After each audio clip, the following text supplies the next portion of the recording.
Hello, Steve Arts 89. Well, I'm doing another Friday the 13th fan film review.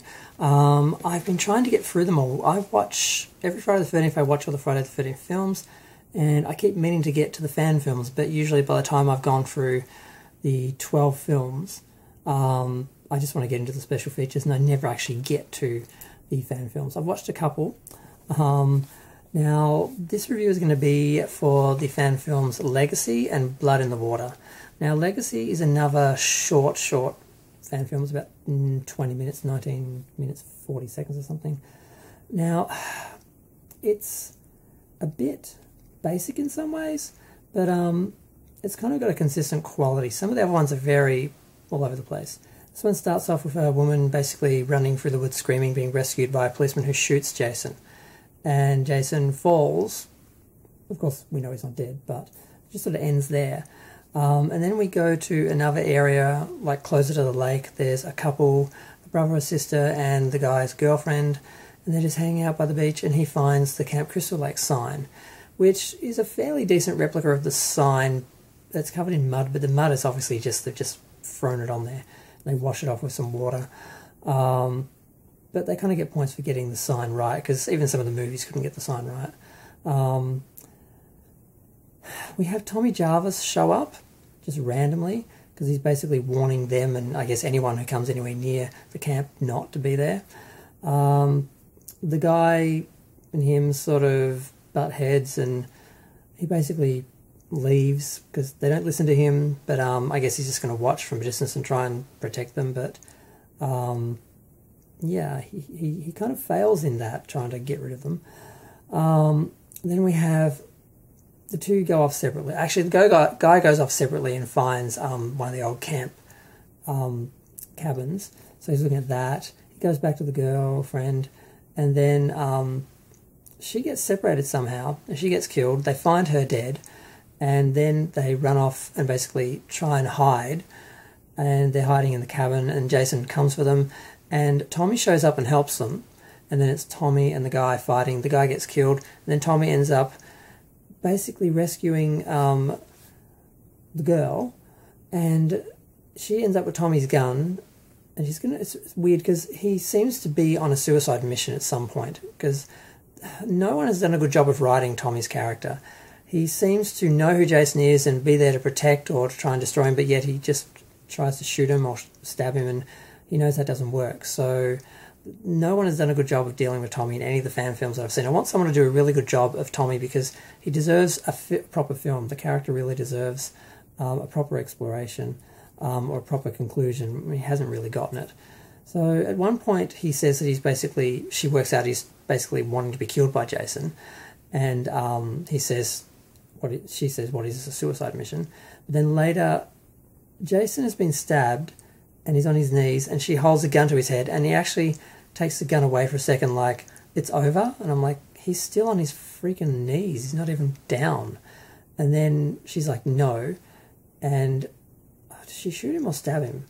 I think she stabs him, and she basically says, go to hell, and that's where it ends, and you don't actually get a proper conclusion, because there really is no conclusion, because, you know, he's just going to keep coming back. But it was sort of all over the place, so the story was a bit off, but... what I liked was the sister, the girl, the one who sort of you know, the surviving girl, the main girl, the end girl, whatever you want to call her. She could actually act, and I kind of believed her and believed that some of her role, because the Jason wasn't great. He actually had a sack on his head under the mask, because they didn't have the makeup for the overall head, I guess. But for some reason I forgave that, and the rest of it kind of worked. And I kind of liked the Tommy character. He didn't really look like Tommy, but he was kind of decently acted, even though his story was all over the place. I don't know. I'm counting this as worth watching. So that's Friday the 13th fan film Legacy. Now the next one is a lot longer. It was an hour and 5 minutes, although 4.5 minutes of it is one of the longest credit sequences I've ever seen in a film. And the last 5 minutes is all like end sequence. So it's actually only 50 minutes of actually viewing. But this one... It's kind of basic in a way. It doesn't really go into the supernatural elements of Jason. There's no Pamela Voorhees. There's not a lot of atmosphere, not a lot of dark things, but some of that goes over the board, and it's a bit too much.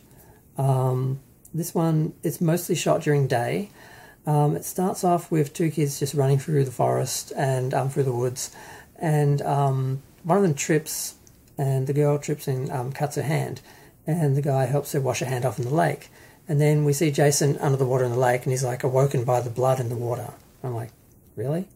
It's called Blood in the Water. So they leave, and Jason comes out and follows them. Eventually kills them, and that's before we get to the credits. So we have the credits. Like I said, they might be more than 4.5 minutes. They start at 9 minutes and they end at 4.5 minutes. And they have the really bad titles.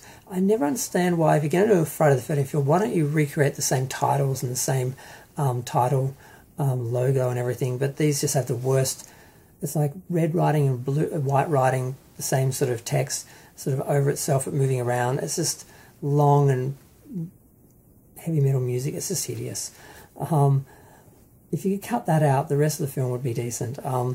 Now, eventually we get into the town, and Tommy Jarvis is in a cafe, and the sheriff is basically telling him to leave the town because he's sick of him hanging around, because apparently Tommy Jarvis hangs around Crystal Lake and tries to stop people being killed by Jason and stop people from going to the lake. That seems to be a sort of running sort of theme of who, what he does and who he is in a lot of the fan films. So he's basically saying, I'm going to leave. And there's the town mayor and 3 police officers that are harassing him. Now he leaves, he goes and hangs around at the lake. The mayor goes there as well, and the 3 officers go there. So we have all these people at the lake. And then we have also a car of 4 kids who are going there to do some sort of school assignment. So we've got, 4 kids, 3 police officers, the mayor, Tommy, the other 2 kids that are already dead. What's that, 6?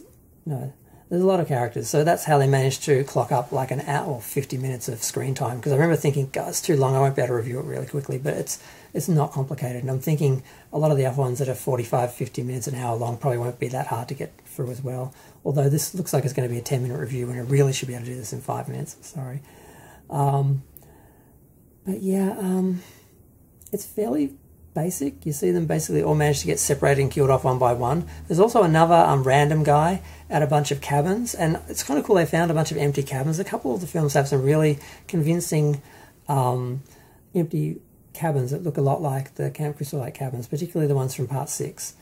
And this guy, he gets in the head with a machete. He's totally random, but it's a fairly decent sequence. He's smart enough to run. He gets away for a while. The sheriffs, not sheriffs, I guess they're all police officers, they can't all be sheriffs. Yeah, just one by one taken off. The mayor is kind of fun to be seen killed, and he actually plays Jason as well at one point, or maybe for the whole thing, I'm not sure. I noticed his name was in both roles. He's kind of an a-hole, so it's kind of fun to see him bludgeoned, you know. And also the kids, my God, they're annoying. They show them to start off with from the back seat of the car, and the one in the front who's not driving, but she's like trying to direct, she's just hideous and annoying, and it's just like, oh, I'm just waiting for her to die.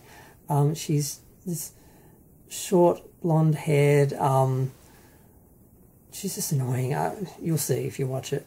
And she gets the sleeping bag kill. They recreate the sleeping bag kill, and it's nice, and she looks really good dead with the light blonde hair and the pale skin and the red blood and everything. She does a good job. She doesn't breathe or anything. She doesn't blink. Like some people, they try and play dead and you can tell they're still moving and breathing. She's really convincing as a corpse or freshly dead person. And then we get to the last couple of kids, because she's off on her own. They all basically go off on their own and get killed. There's the last 3. There's I can't remember if it's 2 girls or a girl and a boy. It's 2 long-haired kids, and one I thought was a boy who got annoyed because she was called a girl, and I'm thinking, is it a girl? I couldn't tell, and I wasn't willing to watch the movie twice to work it out.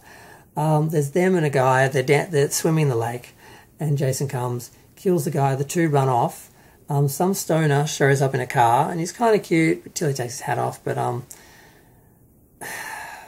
he manages to rescue one of the girls, and then the other girl, Jason just grabs her and runs off, and that's the end of the film. So we don't see an ending or anything, and I think that actually works better with these films. It allows them to maybe do a second one, but it also gets past the whole trying to write an ending, because you know it's not going to be an ending. They're never going to kill Jason.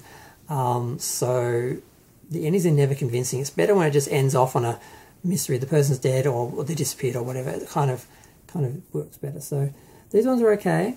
I kind of found it kind of fairly smooth in the way it was sort of directed and spaced out, and the pacing, all that was kind of good.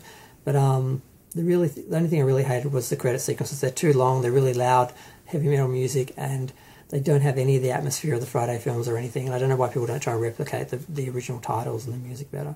But I'm going to go. That's my second one. I'm going to get through all the good Friday the 13th fan films, or decent ones worth watching that I find. I'm going to do a review of, try and do 2 or 3 in one review.